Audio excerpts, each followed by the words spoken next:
ரொம்ப சிம்பிள்ங்க.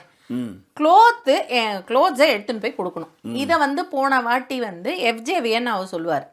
வியன்னா எடுத்துட்டு போவாங்க இல்லைங்களா? அந்த மாதிரி கனி வந்து என்ன சொல்லுவாங்க, என்னுடைய துணிகளை எடுத்துட்டு வந்து பாரு கொடுக்கணும் அப்படின்வாங்க. இப்ப உதாரணத்திற்கு நீங்க ஒரு வேலையை, அது கரெக்டா வினோத் ஒரு பாயிண்ட் சொல்லுவாரு, டெலிவரி கொடுக்குறீங்க, ஒரு பிரியாணி டெலிவரி கொடுக்க கொண்டு வந்து வீட்டுல படியில வைப்பான், நீ நிக்கிற அப்ப படியில வச்சுட்டு போவானா, அவன் கையில தானே கொடுத்துட்டு போவான். அதானே அது பேர் தானே பேசிக், அதுதானே டோர் டெலிவரி. பேமெண்ட் எல்லாத்தையும் அதே மாதிரி வாரம் வாரம் ஃபர்ஸ்ட் ஃபுல்லா செட்டில் பண்ண மாட்டேன். ஆக்சுவலி இப்போ பிக் பாஸா இருந்தா, நான் டீமா இருந்தா நான் செல்லவே மாட்டேன். இவங்க காலைல வந்து நிப்பாங்க ஆபீஸ் வாசல்ல, கீழே கிடக்கும் செக்கு. புரியுதுங்களா? காலைல வருவாங்க ஆபீஸ்ல, இந்த மாதிரி வந்து செக் வாங்கிக்கோங்கன்னா 1 மாசத்துக்கு மட்டும் தான் பேமெண்ட். செக் அந்த 1 வாரத்துக்கு பேமெண்ட் செக்குக்கு வாசல்ல கிடக்கும், எடுத்துன்னு போங்க அப்படின்னு. கையில கொடுக்கணும், எந்த ரூலும் இல்லம்மா இங்கன்னுவாங்க டக்குன்னு. இல்ல அவங்க பெரிய பயங்கரமா பேசுவாங்க. ஜாக்கி, டோர் டெலிவரி தானே சொன்னீங்க, டோர் டெலிவரி ஆகுது.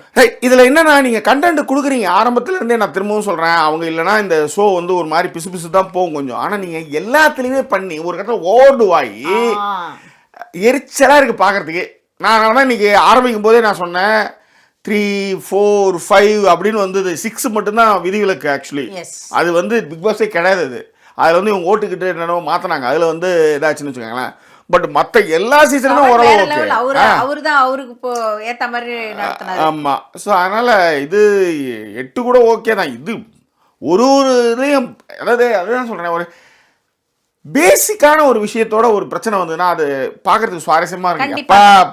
எப்போ பாரு இது ஒரு காது ஃபுல்லா அந்த பேச்சே தாங்க இருக்குது.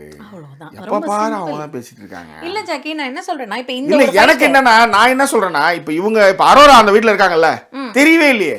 ஆமா, அந்த மாதிரி நீங்க இதை ஆஃப் பண்ணிட்டீங்கன்னா பிரச்சனையே கிடையாது. எப்ப பார்த்தாலும் இதையே சுத்திட்டு வர மாதிரி என்ன ஏதாவது எடிட்டரோ இல்ல என்ன அவங்க ஐடியாவில் இருக்காங்கன்னு தெரியல. எப்ப பார்த்தாலும் இது வந்துட்டே இருக்குது. வேலைக்கே ஆகாது. இது சீக்கிரம் இழுத்து மூட வேண்டியதான் நான் நினைக்கிறேன்.